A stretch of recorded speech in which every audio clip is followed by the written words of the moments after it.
Hey everybody! Today we're going to be taking a look at the new Roomscale VR features as part of the 3.14.8 update. For those who don't know, VR stands for virtual reality, which is essentially a headset for your eyes, the same way headphones are for your ears. Last week, I had the opportunity to get a Vive dev kit from Valve, so I've been spending the last few days working on getting it integrated with the Unturned level editor. If you'd like to give it a try, just click this little checkbox next to Roomscale VR. I'm going to go put my headset on. I'll see you in the editor in just a moment.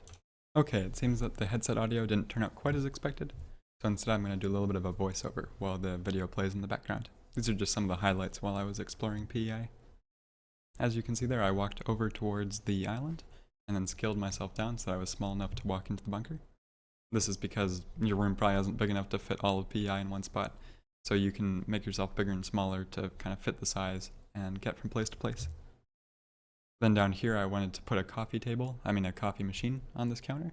So just spawn it in, put it down, and then all the normal PC editor handles and things for moving stuff around are in there. There are a few improvements I'd like to make there, like showing the handles on the other side, because right now you can see it, the red handle is on the other one. You can swap between global and local coordinates though, and snapping, all those things. I really liked how the haptics felt with the snapping. I think that worked out pretty well. And then one of the best things about it being VR is that you know the velocity of your hands. So here you can see I was picking up this box and throwing it on the floor. And then as a bit of a larger scale, more extreme example, picked up the entire military base and threw it in the air. I think this can be kind of useful for if you want to do an apocalyptic environment. So maybe you pick something up and throw it out the window, or flipping things over more realistically. Or as realistic as it's going to get in Unturned. Then all the other visual related tools are still here, so you can place down trees and remove them. I kind of want to improve this in the future so that it uses the objects tool instead of having a separate tool for it. And then roads are in here as well, although I don't think I got very much good footage of it, so it's just a little short thing there. And then adjusting the lighting.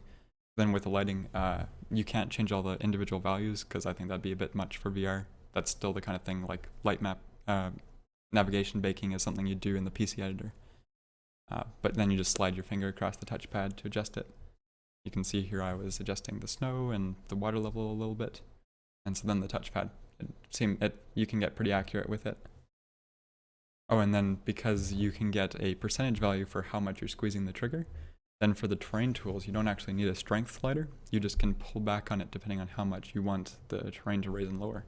So then a second ago I was doing pretty slightly, and then they're a lot harder.